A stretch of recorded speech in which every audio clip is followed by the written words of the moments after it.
नमस्कार, एक बार फिर स्वागत है आप सभी का एक और नई वीडियो के साथ। कलाम एकेडमी द्वारा आयोजित आज माइनर टेस्ट 3 का सॉल्यूशन लेकर के हम हाजिर हैं। L1 का ये पेपर है। पूरा वीडियो आप ध्यान से ज़रूर देखना, आने वाली सभी प्रतियोगी परीक्षाओं में आपके लिए बहुत ही उपयोगी होने वाला है ये वीडियो। चलिए शुरू करते हैं। उससे पहले बता दें, वीडियो अच्छी लगे तो लाइक कर देना, चैनल पर पहली बार आए हैं तो चैनल को सब्सक्राइब जरूर कर लेना। पहले प्रश्न से शुरुआत करते हैं। पहला प्रश्न पूछा था, राजस्थान MSME नीति 2024 निम्नलिखित में से किस दिनांक तक लागू रहेगी? तो इस प्रश्न का सही उत्तर हो जाएगा 31 मार्च 2029 तक राजस्थान की MSME नीति 2024 लागू रहेगी। दूसरा प्रश्न पूछा गया था, राजस्थान में निम्न में से राज्य सरकार का उपक्रम नहीं है, यानी कि कौन सा उपक्रम है इनमें से जो राजस्थान सरकार का नहीं है? तो इसका पहला ही उत्तर हो जाएगा Rajasthan drugs and pharmaceutic limited जो है वो राजस्थान सरकार का उपक्रम नहीं है। इसके अलावा जो तीनों उपक्रम हैं, जो कि वेस्टर्न स्पिनिंग मिल और कोऑपरेटिव पेस्टिसाइड कारखाना और दी हाईटेक प्रिसीजन ग्लास वर्क्स, ये राजस्थान सरकार के उपक्रम हैं। तीसरे प्रश्न की बात कर लेते हैं। तीसरा प्रश्न पूछा है, निम्नलिखित उद्योग केंद्र में से असुमेलित युग्म की आपको पहचान करनी है। बहुत अच्छा प्रश्न पूछा था, तो इस प्रश्न का सही उत्तर हो जाएगा यानी कि नीली पोट्री, जो कि अजमेर इन्होंने लिखा है, यानी ब्लू पोट्री है वो अजमेर की प्रसिद्ध नहीं है। इसके अलावा रमकड़ा उद्योग है वो गलियाकोट डूंगरपुर का है, जबकि जाजम प्रिंट अकोला चित्तौड़ की है और गोटा का उद्योग खंडेला सीकर इसका सही उत्तर हो जाएगा। चौथे प्रश्न की बात कर लेते हैं। चौथा प्रश्न पूछा है, निम्नलिखित में से कौन सा उद्योग स्थान सही सुमेलित नहीं है? बहुत अच्छा प्रश्न है ये भी। तो इस प्रश्न का सही उत्तर हो जाएगा कांच उद्योग, जो कि भीलवाड़ा में नहीं है। सीमेंट कारखाना लाखेरी बूंदी में है और सल्फ्यूरिक एसिड प्लांट अलवर में है और स्टेट वूलन मिल्स जो कि बीकानेर में है। पाँचवें प्रश्न की बात कर लेते हैं। पाँचवा प्रश्न है, रिको ने किस स्थान पर जापानी औद्योगिक पार्क विकसित किया है? तो इस प्रश्न का सही उत्तर हो जाएगा नीमराना में। नीमराना अलवर में जापानी औद्योगिक पार्क रिको द्वारा विकसित किया गया है। छठे प्रश्न की बात कर लेते हैं। छठा प्रश्न पूछा है, राजस्थान में हस्तकलाओं के पुनरुत्थान हेतु गुरु शिष्य परंपरा योजना का संचालन कौन करता है? यानी कि गुरु शिष्य परंपरा जो है वो राजसिकों द्वारा चलाई जा रही है। सातवां प्रश्न है, राजस्थान में प्रथम चीनी मिल किस वर्ष स्थापित की गई थी? तो इस प्रश्न का उत्तर है वो 1932 में राजस्थान की प्रथम चीनी मिल की स्थापना की गई थी। आठवां प्रश्न पूछा गया है, निम्नलिखित उद्योगों तथा उनकी अवस्थिति में कौन सा सम्मिलित नहीं है? बहुत अच्छा प्रश्न है। तो इस प्रश्न का सही उत्तर है वो कोऑपरेटिव पेस्टिसाइड फैक्ट्री गंगानगर में नहीं है। इसके अलावा टायर ट्यूब की फैक्ट्री अलवर में है। राजस्थान एक्सोप्लोसिव एंड केमिकल्स धौलपुर में है। Rajasthan state chemical works Didwana में है। 9वें प्रश्न की बात कर लेते हैं। 9वां प्रश्न पूछा गया है, western dedicated front corridor WDFC का कितना प्रतिशत भाग राजस्थान से होकर गुजरता है? यानी कि इसका सही उत्तर है वो 38% भाग है वो राजस्थान से गुजरता है। 10वां प्रश्न पूछा गया है, एक तरफ टेक्सटाइल पार्क है, दूसरी तरफ जिला है, और कौन सा सम्मिलित नहीं है वो आपको बताना है। यानी कि next Jason textile park Pali, Kishangarh hitech textile park Ajmer, ये दोनों कथन सत्य है। यानी कि कथन A और B सत्य है। 11वें प्रश्न की बात कर लेते हैं। 11वां प्रश्न पूछा है, निम्नलिखित में से किस स्थान पर रिको द्वारा एग्रो फूड पार्क स्थापित किया गया है? तो बोरानाडा जोधपुर इसका सही उत्तर हो जाएगा। 12वां प्रश्न है, राजस्थान में सीमेंट उद्योग के स्थानीयकरण का प्रमुख कारण है कौन सा है? तो कच्चे माल की उपलब्धता के कारण राजस्थान में सीमेंट उद्योग की संभावनाएं अधिक है। 13वां प्रश्न है, एक जिला एक उत्पाद स्कीम के अंतर्गत चिन्हित हस्तकला उत्पाद एवं जिले के नाम से युग्म दिए गए हैं, सही युग्म का आपको चयन करना है। तो आप देख सकते हैं नीचे ये युग्म दे रखे हैं और इनमें आपको जो सही है वो चयन करना है। तो इस प्रश्न के सही उत्तर की बात करें तो यहाँ कशीदाकारी बाड़मेर का है, फर्नीचर और हस्तकला उत्पाद जोधपुर का है, ब्लू पोट्री जो कि हनुमानगढ़ का गलत हो जाएगा, और अभियांत्रिकी उत्पाद अलवर का है। यानी A, B और D इसका सही उत्तर हो जाएगा। A, B, D इसका सही उत्तर हो जाएगा। 14वां प्रश्न की बात कर लेते हैं। 14वां प्रश्न है, RCDF लिमिटेड का जर्मन प्लाज्मा स्टेशन कहाँ स्थित है? बहुत अच्छा प्रश्न पूछा है। तो इस प्रश्न का सही उत्तर है वो नरवा खींचियान जोधपुर सही उत्तर हो जाएगा। 15वां प्रश्न पूछा है, हिंदुस्तान कॉपर लिमिटेड द्वारा संचालित यंत्र नहीं है। तो हिंदुस्तान कॉपर लिमिटेड द्वारा कौन सा संयंत्र है वो संचालित नहीं है। तो इस प्रश्न का सही उत्तर हो जाएगा रामगढ़ कॉपर कॉम्प्लेक्स सीकर जो है वो इसके द्वारा संचालित नहीं है। इसके अलावा Chandmari copper project Jhunjhunu, Dariba copper project Alwar और खेतड़ी कॉपर कॉम्प्लेक्स झुंझुनू ये तीनों संचालित हैं। 16वें प्रश्न की बात कर लेते हैं। 16वां प्रश्न है, निम्नलिखित में से कौन सा युग्म नदी उत्पत्ति स्थल सुमलित नहीं है। बहुत अच्छी तरीके से आपको प्रश्न पढ़ना है। तो इसका सही उत्तर हो जाएगा रूपनगढ़ जो नदी है वो सांभर की पहाड़ियों से नहीं निकलती है। इसके अलावा सोता है जो बेराट की पहाड़ियों से निकलती है, कांतली नदी खंडेला की पहाड़ियों से निकलती है और रूपारेल नदी उदयनाथ की पहाड़ियों से निकलती है। 17वें प्रश्न की बात कर ले। 17वां प्रश्न है, निम्नलिखित में से कौन सी नदी प्रतापगढ़ जिले में प्रवाहित नहीं होती है। बहुत अच्छा प्रश्न है और इस प्रश्न का सही उत्तर हो जाएगा द्रव्यवती नदी है जो कि प्रतापगढ़ में प्रवाहित नहीं होती है। इसके अलावा सूकली, जाखम और भेरवी जो है प्रतापगढ़ में प्रवाहित होती है। 18वां प्रश्न पूछा गया है, राजस्थान की निम्न नदियों में से खंबात की खाड़ी में जल गिराने वाली नदियाँ कौन कौन सी है। तो आप सब जानते होंगे खंबात की खाड़ी में जो जल गिराती है एक तो माही और एक साबरमती, दो ऐसी नदियाँ हैं जो राजस्थान के खंबात की खाड़ी में जल गिराती है। इसका सही उत्तर है वो ऑप्शन 1 और 4 इसका सही उत्तर हो जाएगा। 19वां प्रश्न पूछा है, निम्नलिखित में से कौन सी नदी सहायक नदियाँ सही सम्मिलित नहीं है। बहुत अच्छा प्रश्न है। तो सोम, मेसवा और सारनी इसका सही उत्तर हो जाएगा जो कि सही सम्मिलित नहीं है। माही, मोरेन और ईरू इसकी सहायक नदियां हैं। लूणी की सागी और बांडी है। सागर मती की हतमती और याजम इसकी सहायक नदियां हैं। 20वां प्रश्न पूछा गया है, निम्नलिखित युग्मों नदी प्रवाह दिशा में सही सम्मिलित नहीं है। बहुत अच्छा प्रश्न है। तो इस प्रश्न का सही उत्तर हो जाएगा साबी उत्तर पूर्व दिशा में नहीं चलती है, बाकी सभी सही सम्मिलित हैं। 21वां प्रश्न पूछा गया है, लूणी नदी के विषय में निम्नलिखित कथनों में से कौन सा कथन असत्य है। तो बहुत अच्छा प्रश्न है। ये राजस्थान के कुल अपवाह क्षेत्र का 5.6% भाग प्रभावित होती है, ये कथन गलत हो जाएगा, बाकी सभी सही सम्मिलित है। 22वें प्रश्न की बात कर लेते हैं। तो 22वां प्रश्न है, निम्न में से कौन सी नदियाँ उद्गम राजस्थान में नहीं हुआ है। बहुत अच्छा प्रश्न है। तो एक आप सब जानते होंगे, काली सिंध नदी का उद्गम है वो मध्य प्रदेश से है। पार्वती नदी का उद्गम है वो भी मध्य प्रदेश से है। तो इसका सही उत्तर की बात करें तो पहला और तीसरा, यानी कि पहला और तीसरा जो कथन है वो सही है। 23वें प्रश्न की बात करें, सूची 1 और 2 को सम्मिलित करना है। एक तरफ जिला है, दूसरी तरफ नदियां हैं और इनमें से कौन सही सम्मिलित है। तो इस प्रश्न का सही उत्तर करें तो उदयपुर में आप सब जानते होंगे, उदयपुर में वांकल और साबरमती नदी बहती है। भीलवाड़ा में मानसी और मेनाल नदियाँ बहती है। भरतपुर में मोरेल और ढूंढ नदी बहती है। भरतपुर में गंभीरी और पार्वती नदी बहती है। जयपुर में मोरेल और ढूंढ नदी बहती है। यानी कि पहले का 3, दूसरे का 4, तीसरे का 2 और चौथे का 1, ऑप्शन नंबर 4 इसका सही उत्तर हो जाएगा। बात करें 24वें प्रश्न की। 24वां प्रश्न है, निम्नलिखित में से चंबल नदी के बाएं किनारे की सहायक नदी कौन सी है। तो इसका सही उत्तर हो जाएगा बामनी। 25वें प्रश्न की बात कर लेते हैं। 25वां प्रश्न है, निम्नलिखित में से कौन सा नदी समुच्चय त्रिवेणी संगम से संबंधित नहीं है। यानी कि सागरमती, अहेली और अधेरी जो है वो गलत हो जाएगा। बाकी बनास, बेडस, मैनाल का त्रिवेणी संगम होता है। चंबल, बनास और सीप का भी त्रिवेणी संगम होता है। वहीं बनास, डाई और खारी का भी त्रिवेणी संगम होता है।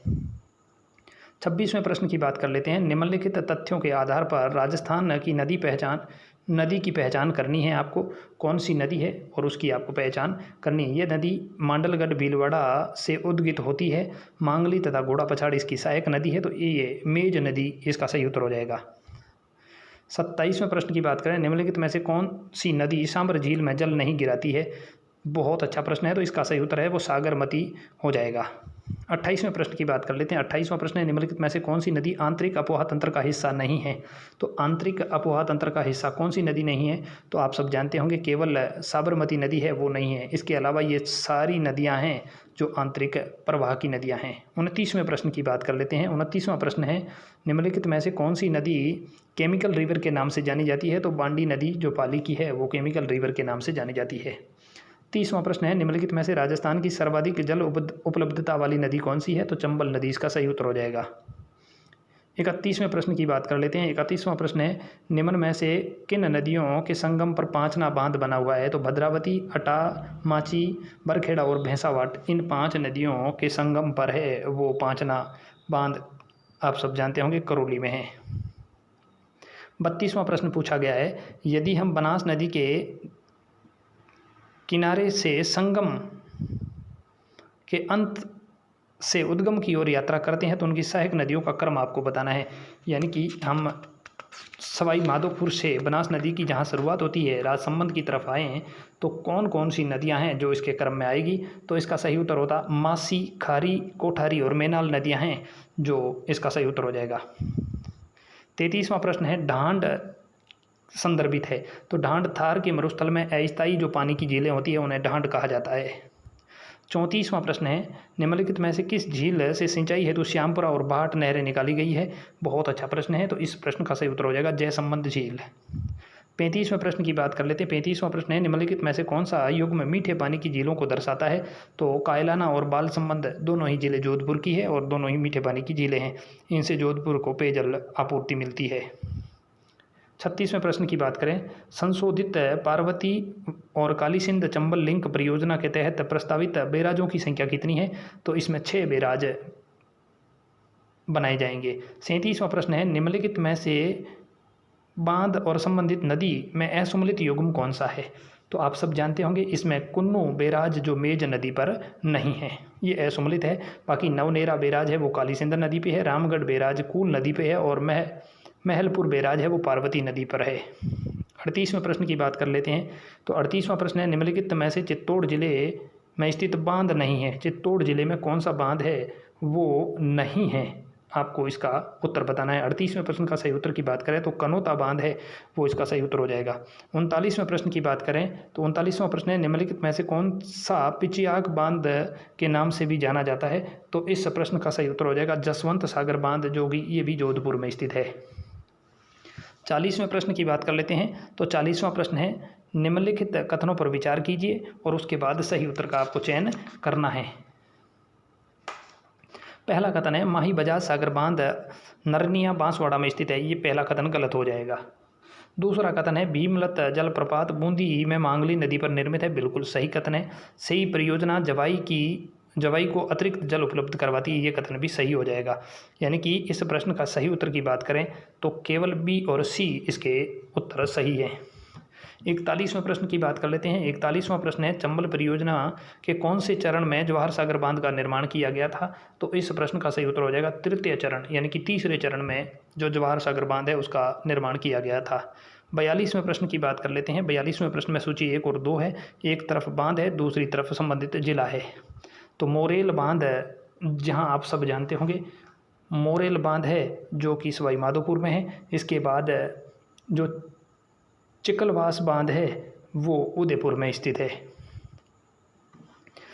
हैगोनिया बांध जयपुर में स्थित है। कोट बांध झुंझुनू में स्थित है। यानी कि 1, 4, 2, 3 ऑप्शन नंबर 2 इसका सही उत्तर हो जाएगा। 43वें प्रश्न की बात करें, निम्नलिखित में से राजस्थान की झीलों का पूर्व से पश्चिम की ओर सही क्रम कौन सा है?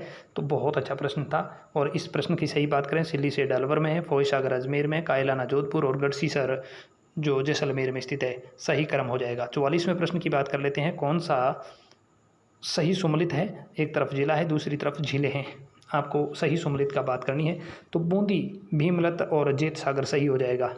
45वें प्रश्न की बात कर लेते हैं। 45वां प्रश्न है, निम्नलिखित में से कौन सा फसल समुच्चय खरीफ फसल से संबंधित नहीं है? तो अलसी और तारामीरा जो कि रबी की फसलें हैं और बाकी सभी खरीफ की फसलें हैं। 46वें प्रश्न की बात कर लेते हैं। 46वां प्रश्न है, जयपुर, अजमेर, दौसा और टोंक जिले किस कृषि जलवायु प्रदेश में सम्मिलित है? बहुत अच्छा प्रश्न है। तो इसका सही उत्तर की बात करें तो 3A अर्ध शुष्क पूर्वी मैदानी भाग सही हो जाएगा। 47वें प्रश्न की बात करें, भू उपयोग सांख्यिकी 2023-24 के आधार पर राज्य की रिपोर्ट की गई भूमि में कितना अंश शुद्ध बोया गया है? बहुत अच्छा प्रश्न है। तो इस प्रश्न का सही उत्तर हो जाएगा 53.10%। 48वें प्रश्न की बात कर लेते हैं। 48वां प्रश्न है, निम्नलिखित फसल और प्रमुख किस्मों में असुमलित आपको बताना है।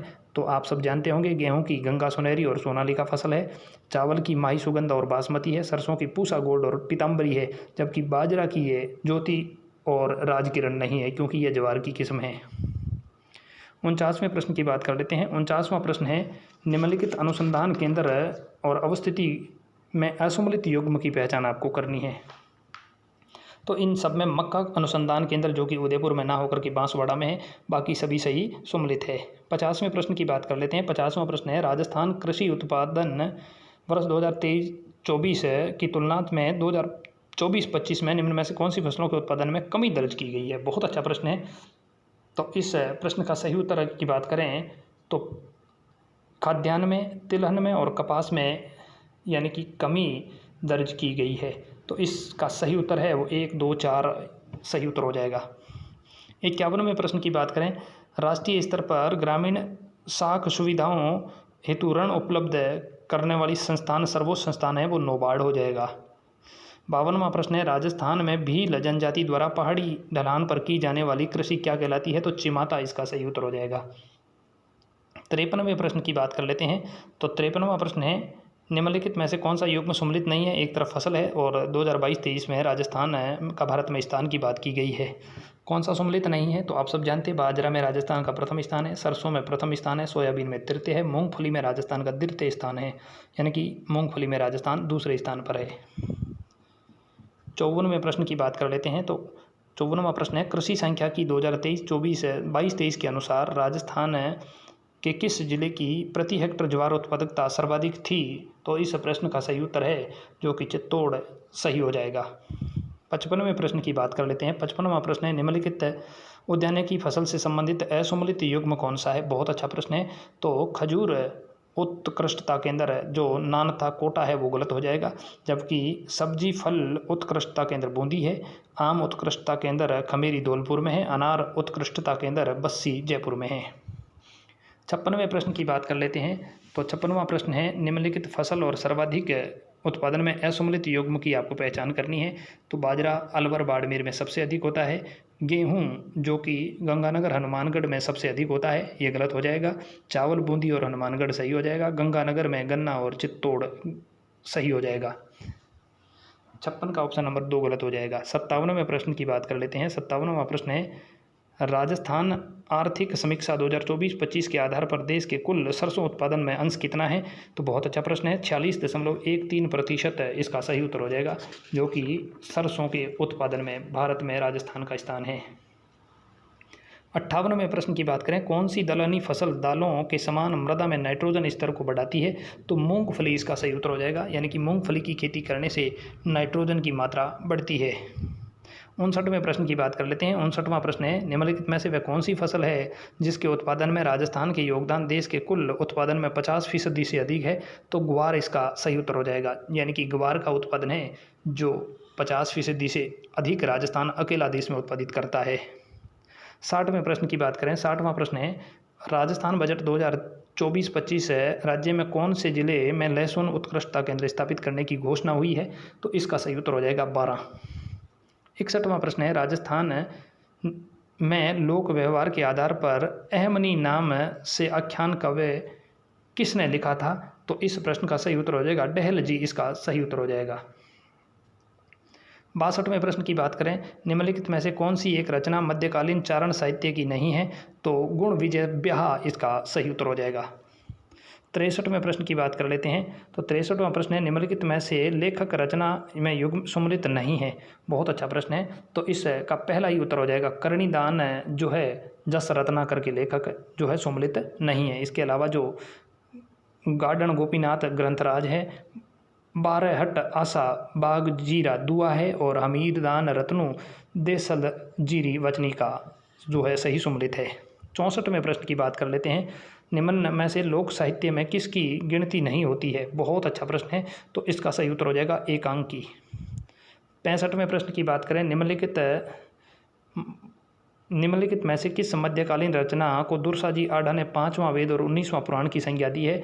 तो इसका पृथ्वीराज राठौड़ की वेली किशन रुक्मणी सही उत्तर हो जाएगा। 66वें प्रश्न की बात करें, खेलो इंडिया यूथ गेम्स के संबंध में निम्नलिखित कथनों पर विचार कीजिए और फिर सही उत्तर का चयन आपको करना है।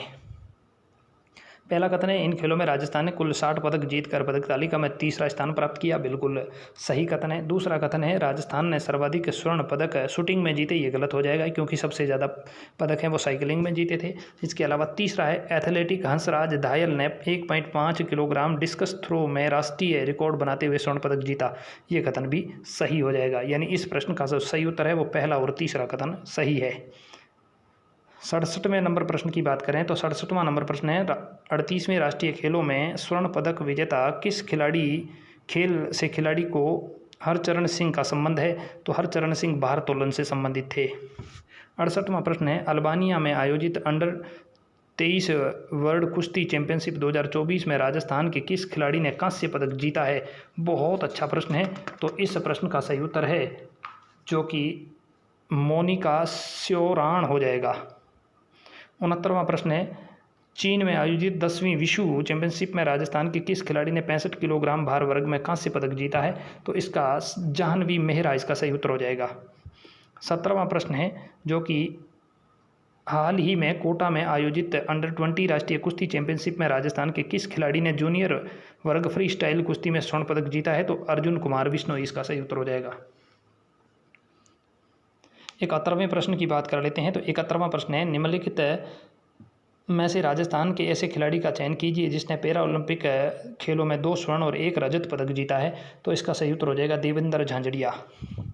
72वें प्रश्न की बात कर लेते हैं। 72वां प्रश्न है निम्नलिखित में से राजस्थान के किस खिलाड़ी को एथलेटिक्स फेडरेशन ऑफ इंडिया की 5 सदस्यीय एथलेटिक्स कमीशन में निर्विरोध चुना गया था?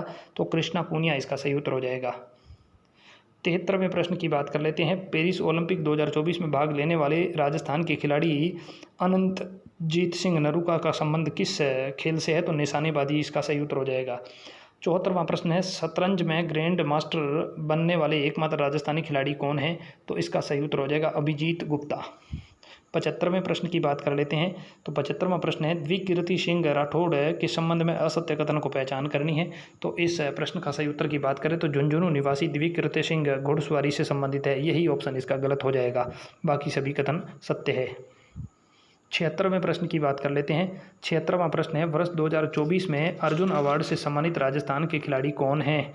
तो अर्जुन अवार्ड से संबंधित जो राजस्थान के खिलाड़ी है वो मोना अग्रवाल इसका सही उत्तर हो जाएगा। 77वां प्रश्न है राजस्थान के निम्नलिखित खिलाड़ियों के संबंध में असुमलित का आपको चयन करना है। तो यहाँ बजरंग लाल ताखर घुड़सवारी इसका सही उत्तर हो जाएगा।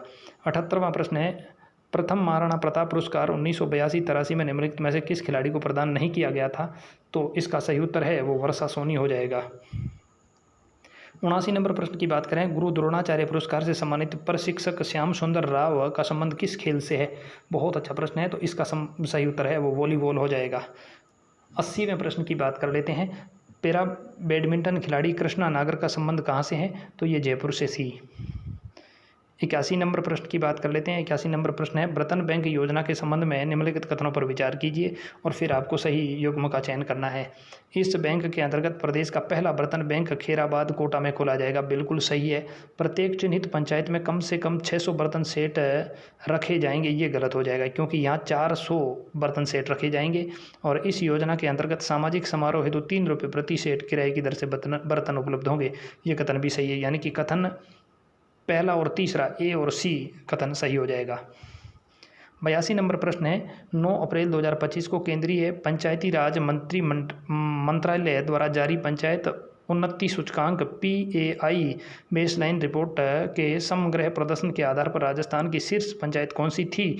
बहुत अच्छा प्रश्न है। तो इस 82वें प्रश्न का सही उत्तर की बात करें तो पिंडवाड़ा साबला डूंगरपुर इसका सही उत्तर हो जाएगा। 83 नंबर प्रश्न की बात करें वर्ष 2025-26 हेतु गठित विधानसभा की समितियों के संबंध में निम्नलिखित में से असंगत का आपको चयन करना है। तो दूसरा कथन यानी कि याचिका एवं सदाचार समिति संदीप शर्मा ऑप्शन गलत हो जाएगा, बाकी सभी सही सुमलित हैं। राजकीय उपक्रम समिति काली सराफ सही है।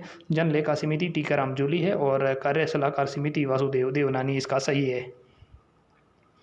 बात करें 84 नंबर प्रश्न की तो 84 नंबर प्रश्न है 17 अप्रैल को केंद्रीय नवीकरणीय ऊर्जा मंत्री प्रहलाद जोशी ने रेन्यू पावर में 1.3 गीगावाट क्षमता के सौर ऊर्जा संयंत्र का उद्घाटन कहाँ किया था? तो पोखरण जैसलमेर इसका सही उत्तर हो जाएगा। 85 नंबर प्रश्न की बात कर लेते हैं। 85 नंबर प्रश्न है, लोक सेवा दिवस 2025 समारोह के अवसर पर किसे व्यक्तिगत श्रेणी में ऑपरेशन परवाज एवं महिला बीट सिस्टम संचालित करने हेतु मुख्यमंत्री उत्कृष्टता पुरस्कार 2025 प्रदान किया गया था? तो इसका सही उत्तर हो जाएगा अनिल कुमार बेनीवाल। 86 नंबर प्रश्न की बात कर लेते हैं। सैनिटरी नैपकिन यानी कि सैनिटरी नैपकिन चेतना अभियान पीरियड्स का पीरियड के संबंध में निम्नलिखित कथनों पर विचार करना है और फिर सही उत्तर का चयन करना है। तो इसका कथन नंबर पहला यानी कि 7 अप्रैल को इस अभियान का शुभारंभ हटवाड़ा जयपुर से किया गया था, सही हो जाएगा। 87 नंबर प्रश्न की बात करें, अंडर 20 राष्ट्रीय कुश्ती चैंपियनशिप के संबंध में निम्नलिखित कथनों पर विचार करने हैं और फिर आपको सही उत्तर का चयन करना है। तो इस दोनों ही कथन, पहला कथन भी गलत है और दूसरा कथन भी गलत है, यानी कि ऑप्शन नंबर न 1 और न 2 दोनों ही गलत हैं। 88 नंबर प्रश्न की बात कर लेते हैं। तो 88 नंबर प्रश्न है, 12 अप्रैल को राजस्थान सरकार द्वारा गठित राज्य प्रशासनिक इकाई पुनर्गठन सलाहकार समिति के अध्यक्ष किसको बनाया गया था? तो ललित के पंवार इसका सही उत्तर हो जाएगा। 89 नंबर प्रश्न की बात करें तो 31 अप्रैल 2025 को जारी की गई राजस्थान डाटा सेंटर पॉलिसी 2025 की परिचालन अवधि कब तक रहेगी? तो 31 मार्च 2029 इसका सही उत्तर हो जाएगा। 90 नंबर प्रश्न की बात करें, हाल ही में राजस्थान सरकार द्वारा टाइप 1 डायबिटीज़ की देखभाल हेतु कौन सा कार्यक्रम प्रारंभ किया गया है? तो इस प्रश्न का सही उत्तर हो जाएगा मिशन मधुहारी। मिशन मधुहारी इसका सही उत्तर हो जाएगा। 91 नंबर प्रश्न की बात कर लेते हैं। तो 91 नंबर प्रश्न है, निम्नलिखित परिस्थितिकी और नॉलेज चरणों के संबंध में आपको मिलान करना है और फिर सही उत्तर का चयन आपको करना है।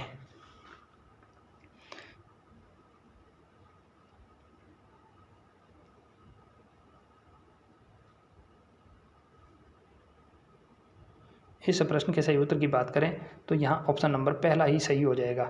92 नंबर प्रश्न की बात कर लेते हैं। कॉलम 1 और कॉलम 2 को आपको मिला करके सही उत्तर का चयन करना है।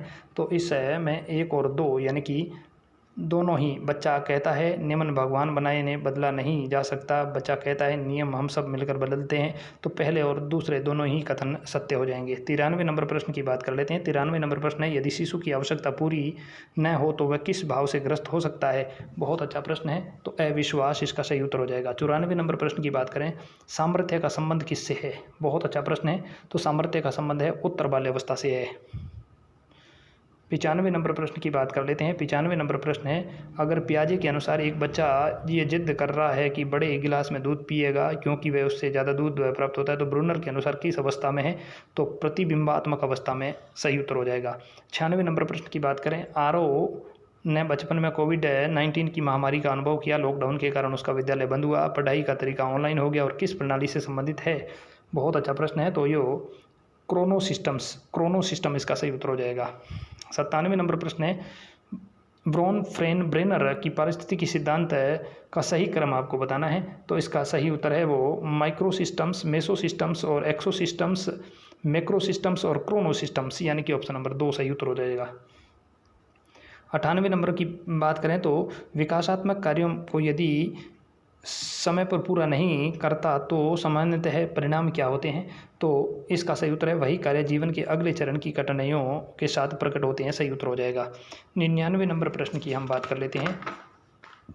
तो 99 नंबर प्रश्न है, सम्मिलित करना है आपको पहला और दूसरा, जहाँ कॉलम 1 और कॉलम 2 के बीच में आपको सम्मिलित करना है। तो इसमें जो सबसे उपयुक्त है, यानी कि शेषावस्था में चलना सीखता है, प्रारंभिक बाल्यावस्था में सोच पर नियंत्रण कर लेता है, मध्य बाल्यावस्था में पढ़ना और लिखना सीखता है, किशोर अवस्था में व्यावसायिक चुनाव करना सीख जाता है। 1, 2, 3, 4 इसका कथन सही हो जाएगा। 100वां प्रश्न है, जहां आपको कथन 1 और कारण 2 दे रखे हैं और फिर उसके बाद आपको सही चयन करना है, यानी कि इस प्रश्न का सही उत्तर है कारण, जो कथन है वो सही है लेकिन कारण गलत है, ऑप्शन नंबर 3 इसका सही उत्तर हो जाएगा। 101 में प्रश्न की बात करें, वाइगोत्स्की के अनुसार सीखना कब सबसे प्रभावी होता है? तो इस प्रश्न का सही उत्तर हो जाएगा जब बच्चा सक्षम व्यक्ति की मदद से कार्य करें तो सीखना सबसे प्रभावी होता है। 102 नंबर प्रश्न की बात कर लेते हैं। 102 नंबर प्रश्न है, यदि हेज दवाई चुराता है तो पुलिस बहुत पीटेगी, इसलिए वह ऐसा नहीं करना चाहिए, ऐसी बात कहने वाले बच्चा कौन से स्तर का है? तो पूर्व परंपरागत इसका सही उत्तर हो जाएगा। 103 नंबर प्रश्न है, निम्नलिखित में से मेडल द्वारा प्रदत्त नियम नहीं है तो प्रत्यागमन का नियम है वो मेडल द्वारा प्रतिपादित नहीं है। 104 नंबर प्रश्न है, बीज कोश की निरंतरता का सिद्धांत किसने प्रतिपादित किया था? ऑगस्टन विशमैन इसका सही उत्तर हो जाएगा। 105वां प्रश्न है, संयुक्त कोश होते हैं तो 23 जोड़े गुणसूत्र के संयुक्त कोश होते हैं। गणित का प्रश्न है, जहां आपको अभाज्य गुणनखंडों की संख्या ज्ञात करनी है तो इसका सही उत्तर है वो 66 हो जाएगा। 107वां प्रश्न है और 107वें प्रश्न का सही उत्तर है वो ऑप्शन नंबर 3 हो जाएगा। 108वां प्रश्न है, बहुत अच्छा प्रश्न पूछा है इन्होंने और इस प्रश्न का सही उत्तर है वो ऑप्शन 1, 2, 3 तीनों ही सत्य है। 109वें प्रश्न की बात कर लेते हैं तो 109वें प्रश्न का सही उत्तर आपको बताना है तो 109वें प्रश्न का सही उत्तर हो जाएगा पहला ऑप्शन। 110वें प्रश्न का सही उत्तर है वो ऑप्शन नंबर 2 हो जाएगा। 111वें प्रश्न नंबर की बात करें तो 111वें प्रश्न नंबर का ऑप्शन नंबर 4 सही हो जाएगा। 112वें प्रश्न का सही उत्तर की बात करें तो ऑप्शन नंबर 3 इसका सही उत्तर हो जाएगा। 113वें प्रश्न की बात करें तो 113वें प्रश्न का सही उत्तर है वो ऑप्शन नंबर 4 हो जाएगा। 114वें प्रश्न के सही उत्तर की बात करें तो ऑप्शन नंबर 1 इसका सही उत्तर हो जाएगा। 115वां प्रश्न है वो अंग्रेजी का है और इसके सही उत्तर की बात करें तो पहले 4 नंबर ऑप्शन सही हो जाएगा। 116वें का भी 4 नंबर उत्तर सही हो जाएगा। 117वें प्रश्न की बात कर लेते हैं तो 117वें प्रश्न का ऑप्शन नंबर 4 सही हो जाएगा। 118वें प्रश्न के सही उत्तर की बात करें तो 118वां प्रश्न है और इसका सही उत्तर ऑप्शन नंबर 2 हो जाएगा। 119वें प्रश्न के सही उत्तर की बात करें तो 119वें प्रश्न का 4 नंबर ऑप्शन है वो सही हो जाएगा। 120वें प्रश्न के उत्तर की बात करें तो 120वें प्रश्न का ऑप्शन नंबर 4 सही उत्तर हो जाएगा। 121वें प्रश्न की बात करें तो 121वें प्रश्न का ऑप्शन नंबर 4 सही उत्तर हो जाएगा। 122वें प्रश्न के सही उत्तर की बात करें तो ऑप्शन नंबर 3 इसका सही उत्तर हो जाएगा। 123वें प्रश्न के सही उत्तर की बात करें तो ऑप्शन नंबर 3 इसका सही उत्तर हो जाएगा। 124वें प्रश्न के सही उत्तर की बात कर लेते हैं तो 124वें प्रश्न का सही उत्तर है तो 124वें प्रश्न का ऑप्शन नंबर 2 सही उत्तर हो जाएगा। 125वें प्रश्न की बात करते हैं तो 125वें प्रश्न का सही उत्तर की बात करें तो ऑप्शन नंबर 1 सही उत्तर हो जाएगा। 126वें प्रश्न की बात कर लेते हैं तो 126वें प्रश्न का ऑप्शन नंबर 4 सही उत्तर हो जाएगा। 127वें प्रश्न की बात कर लेते हैं तो 127वें प्रश्न का सही उत्तर है वो ऑप्शन नंबर 3 हो जाएगा। 128वें प्रश्न के सही उत्तर की बात कर लेते हैं तो 128वें प्रश्न का सही उत्तर है वो ऑप्शन नंबर 3 सही उत्तर हो जाएगा। 129वें प्रश्न के सही उत्तर की बात कर लेते हैं तो 129वें प्रश्न का सही उत्तर है वो ऑप्शन नंबर 3 सही हो जाएगा। 130वें प्रश्न की बात कर लेते हैं तो 130वें प्रश्न का सही उत्तर है वो ऑप्शन नंबर 3 सही हो जाएगा। 131वें प्रश्न की बात कर लेते हैं तो 131वें प्रश्न का ऑप्शन नंबर 3 सही उत्तर हो जाएगा। 132वें प्रश्न की बात कर लेते हैं तो 132वां प्रश्न है और उसका सही उत्तर ऑप्शन नंबर 3 हो जाएगा। 133वां प्रश्न है, इनमें से कौन सा संधि शब्द सही नहीं है? तो बहुत अच्छा प्रश्न पूछा था और पहला ही इसका उत्तर सही हो जाएगा, यानी कि कौन सा संधि सही है। 134वें प्रश्न की बात करें तो 134वें प्रश्न का ऑप्शन नंबर 2 शब्द हैं वो संधि सही है।